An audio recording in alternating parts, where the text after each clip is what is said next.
Of trailer maintenance, boat trailer maintenance. You should be maintaining your boat trailer at least once every year. I'm going to show you something that a trailer has not been maintained in a very long time. We'll start off with the tyres.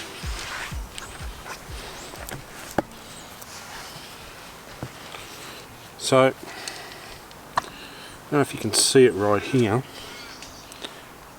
I'll just move that around a bit more.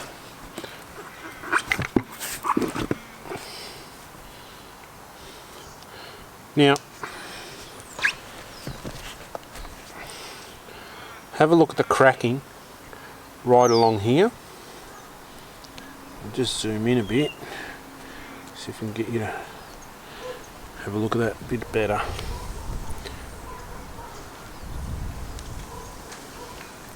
So right along here is cracks. These are really old tyres.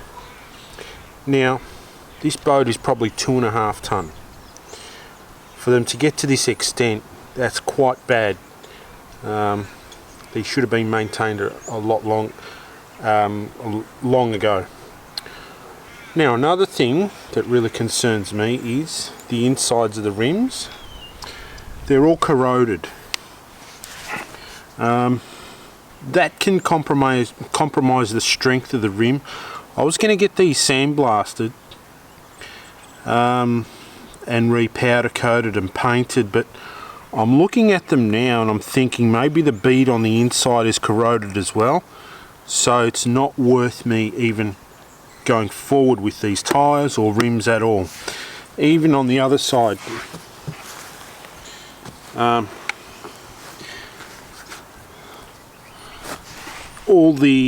where the wheel nuts are, it's also corroded inside there as well. Another telltale sign that you're, just zoom out a bit, that you're having problems with your bearings is the grease spatter. So I'll just get back into the frame a bit.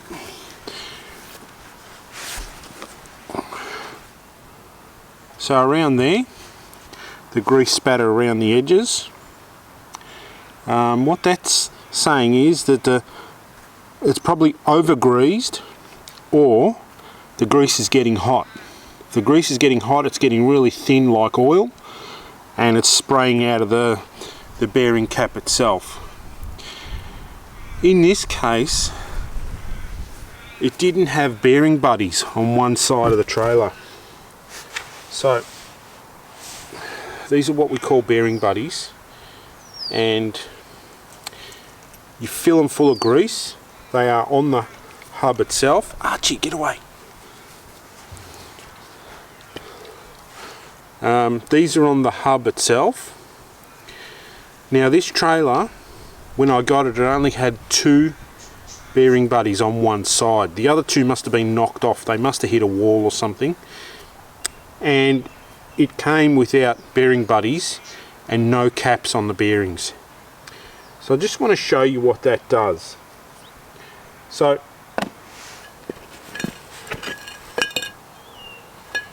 here is the disc and where the bearing buddy is.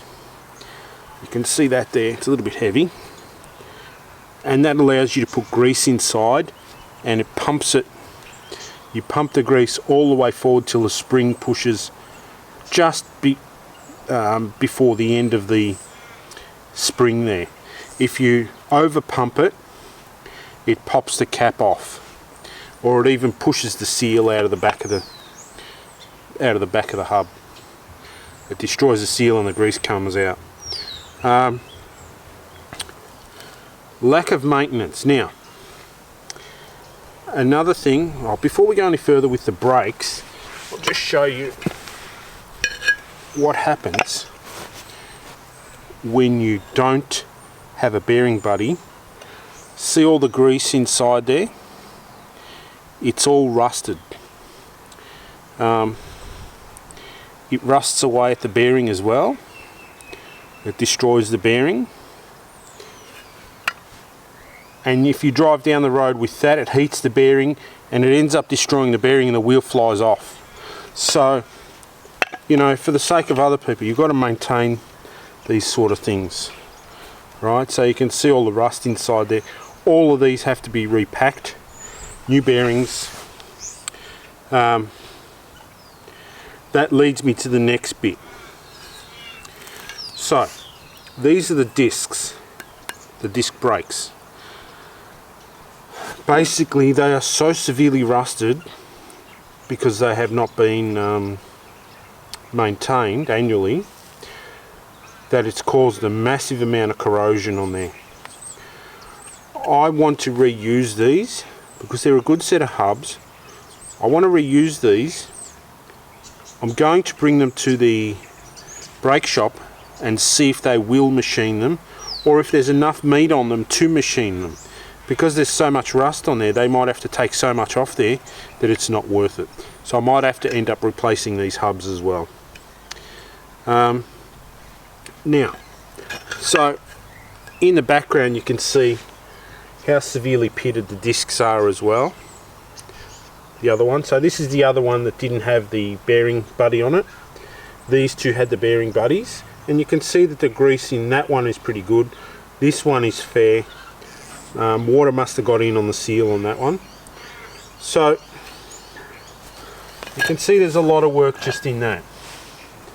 Now let's go to the brakes.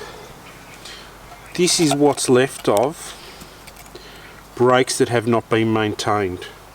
So the pads just fell out as I undone the bolts and struggled to get the bolts undone. All the pistons are probably seized inside. Now, the brake lines would not undo, so what I had to do there is cut them, and we're going to have to remake those tubes up.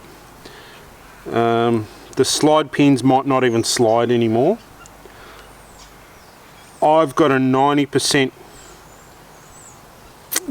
I won't be using these.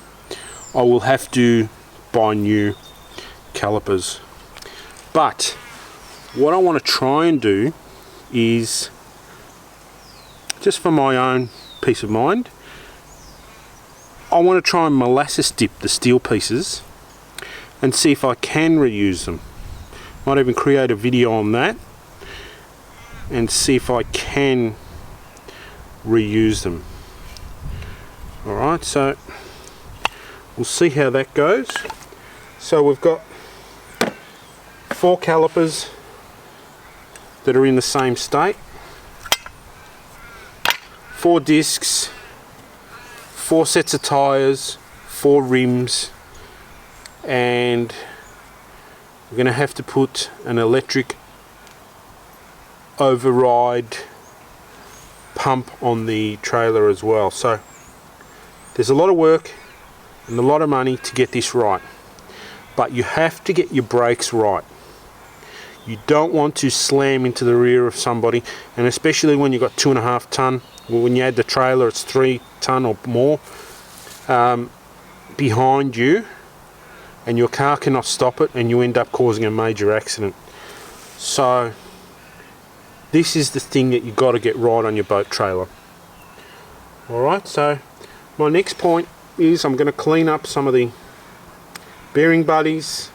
I'm going to get the codes off the bearings, see what bearings I need, start researching on the internet what calipers, what parts I can get for the calipers, or even if I can get new discs, or if I can machine these ones down and start researching what wheels we need. Alright, so it's a big job, but we've got the next 3 months to do it and we'll get it done.